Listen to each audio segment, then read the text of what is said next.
Alright guys, today's goal, understand how to apply precision and measurement. Okay, so precision, talking about being precise. So let's see. It says, you ask two friends for a time. Noah says it's about 2:30. Mia says it's 2:28:19 seconds. Mia gives a more precise measurement of time.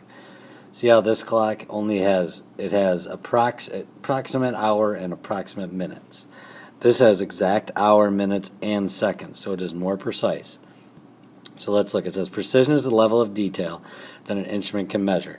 Mia's watch is more precise than Noah's watch because it gives the time to the nearest second. In similar ways, a ruler marked in millimeters is more precise than a ruler marked in centimeters, since a millimeter is a smaller unit than a centimeter. Okay, so let's take a look at some precise examples. It says, choose the more precise measurement. Okay, so this one goes to hundredths, this one goes to tenths. So which one is more precise? The 21.13 ounces, because it goes to hundredths instead of tenths. Okay. So this one's tricky. Because it looks like they both have just mixed numbers. So you have 14.5 and 2 5/8. But which has the larger denominator? Well, it's the 2 5/8. So that's more precise because it's going deeper. Okay? So that 2 5/8 of an inch is the more precise one. Okay? So now we have millimeters, centimeters. Well, if we read back, they told us that the millimeters is more precise than the centimeters. Okay? So hours or minutes. 2.5 hours or 90 minutes. Well, minutes are more precise than hours, so 90 minutes. Okay? All right, now we're going to be getting into something called significant figures. So let's take a look at the definitions of that. Okay? So determine significant digits. So significant figures or digits is very important. You'll be going over this chemistry, science especially, okay? All right, so determining significant digits. All non-zero digits.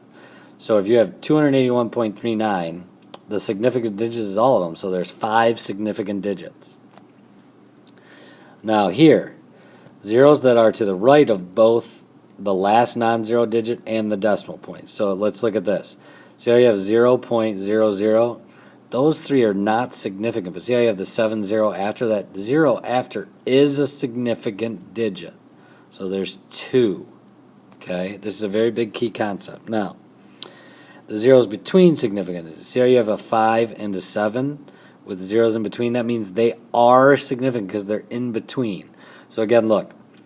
See how these are all zeros, but here you have 5007? So there are 4 significant digits, okay? So let's take a look at some examples here and see if we can determine the number of significant digits. Alright, so I look.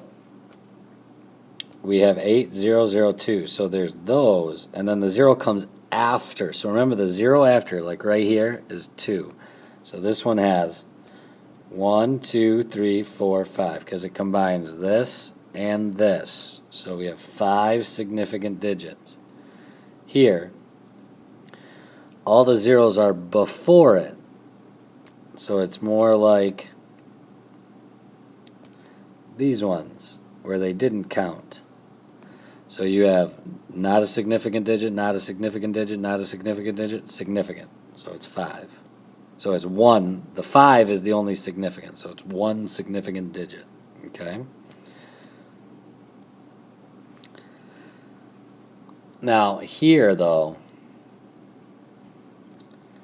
see, the decimal's right here. So these two don't count because they're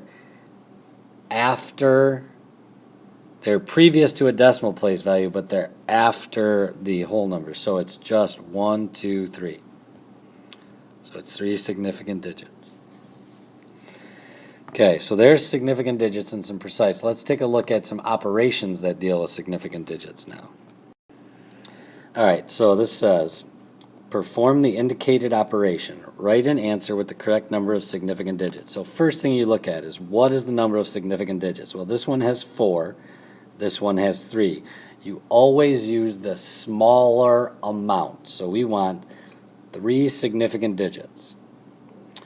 So just go ahead and plug that into your calculator and you get 14.53 meters. But that's 4, so we want to cut it off at 3, so this would just be 14.5 meters.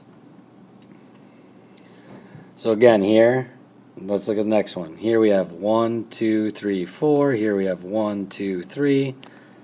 So this one is 4 significant, this one is 3, so we go with the 3 significant digits. You go ahead and use your calculator, and you get 10.625884. But we want 3 significant digits. We look, keep it the same, so it's 10 point, oh, wait, back up. Oh no, we're good. The only thing is you gotta be careful here, because you're dividing. So I want to talk about this. You have 45.16 yards squared and 4.25 yards. Now let's think about this. You've seen this before. X squared divided by x. Remember, that means one of those cancels out that. So this cancels out the yards. So what are we left with? 10.6 yards. Okay? Make sure we're on page with that. Okay. So be ready to do some good work in class, guys. See you then.